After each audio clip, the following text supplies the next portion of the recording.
Hi friends, how are you all? Uh, Welcome to the RG Tech for You channel. Today we are going to discuss about SOAP web services. Actually, one of my friend requested me he want to in detail SOAP web services because he new to the web services concept. So he requested me just upload one video with SOAP web services so that he can see and he can utilize the web services in his project. So that's why I come up with the SOAP web services concept today. So first of all, we have to know what is a web service and why we have to use web services. For example, if you are implementing one service and you have implemented one service and you need to provide this service to any other clients. So in that case, you can publish this web service over the internet or cloud server. You can share the complete endpoint URL to the any other third parties or clients. So what they can do, they will utilize this URL and they will communicate with your service. Your service will give back to the response to the client request. So this process we will call as a web service. Here you can ask one question. So in this process where we are utilizing the SOAP web service? Good question actually. So SOAP web services or RESTful web services we will use just for communication purpose. We will communicate with third parties or in like core banking system, CPI, or any other third parties bill as third parties. So to communicate with them, we will use these channels like SOAP web service or RESTful web service. By using this, we will communicate with them, and we will get the response, and we will do our business logic. We will send back to the response to same. So we will discuss now what are the types of web services we have. See, SOAP web service we have. In that SOAP web service also we have two APIs.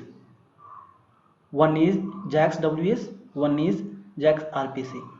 JAX WS also we have other vendor implementation. For example, JDBC connection is there. JDBC is the API, but based on the database which we are connecting, we have to use that jar like implementation.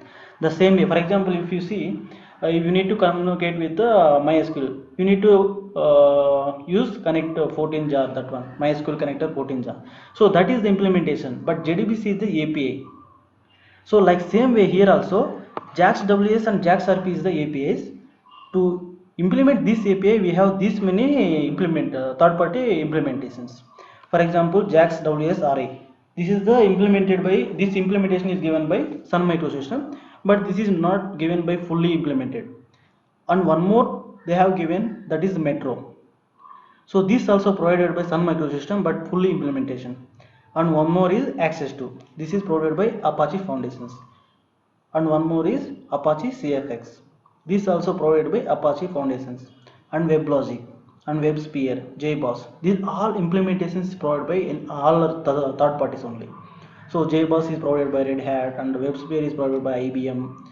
So like this. If you see JAX RPC also same. Sun Microsystems also provided implementation, and Apache Foundation also they have given implementation. So these many options we have to implement the SOAP web service by using these APIs. So you can choose any one of implementation and you can implement your request. This is the types of APIs we have to implement the SOAP web service.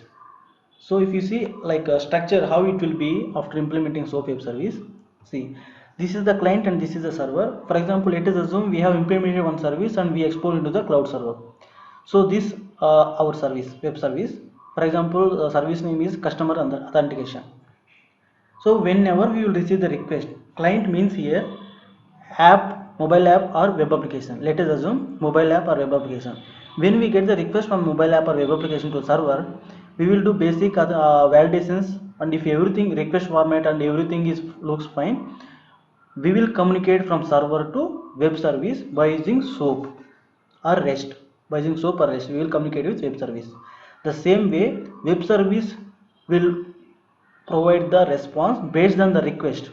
What is the request and how it format?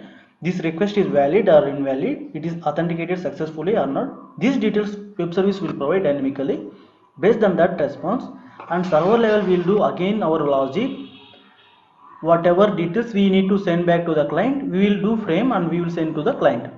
This is the process where we utilize the web service.